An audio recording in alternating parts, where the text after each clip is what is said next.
Assalamualaikum warahmatullahi wabarakatuh.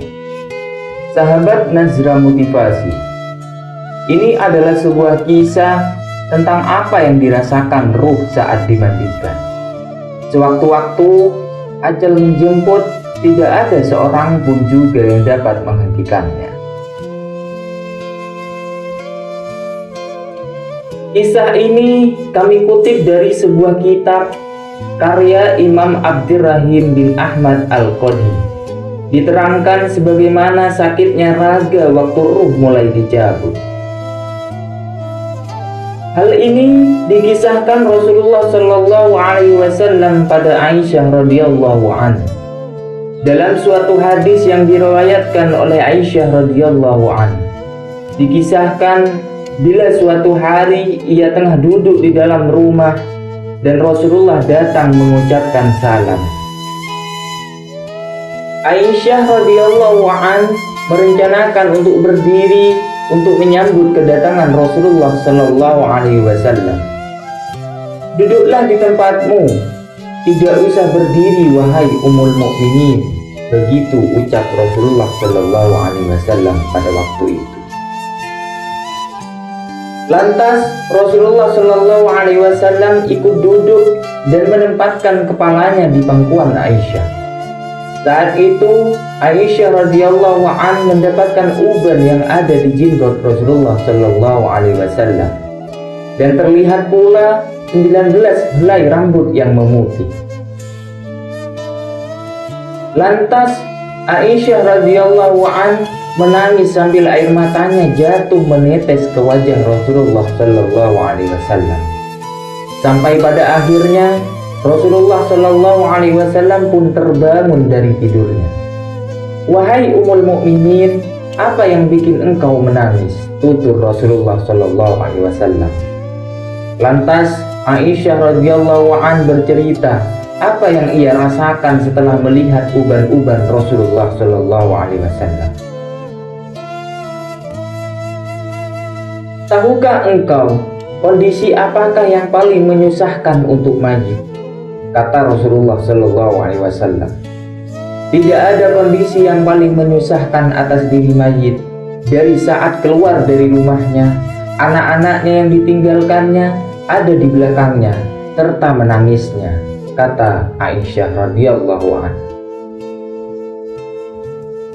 Hal itu memang menyakitkan. Tetapi masih ada lagi yang lebih pedih dari itu, sahut Rasulullah Sallallahu Alaihi Wasallam.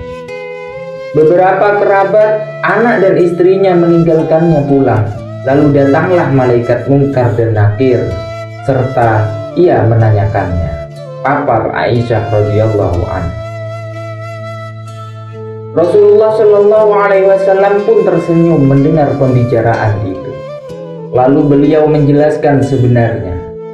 Saat yang paling berat untuk mayit, yakni waktu datangnya tukang memandikan mayit.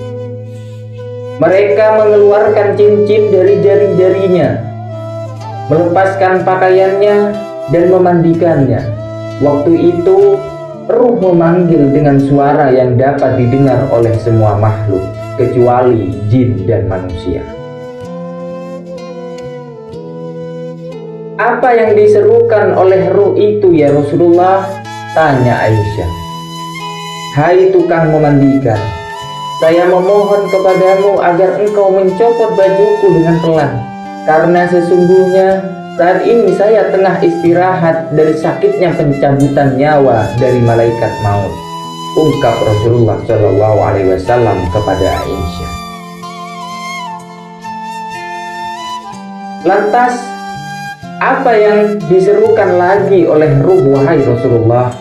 Tanya Aisyah radhiyallahu anha lagi.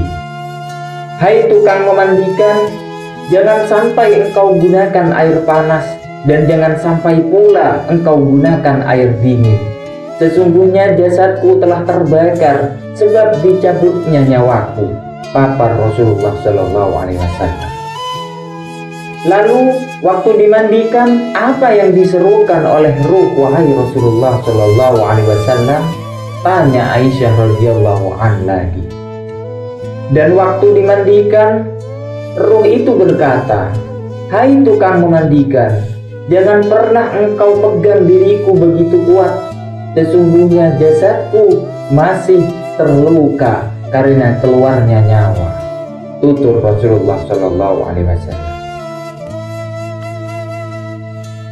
Pemirsa budiman, sahabat Najra Motivasi, begitulah kisah ini dikisahkan. Semoga kita semua mendapat hikmahnya. Semoga bermanfaat. Atas nama Najra Motivasi mengucapkan terima kasih dan sampai jumpa. Wassalamualaikum warahmatullahi wabarakatuh.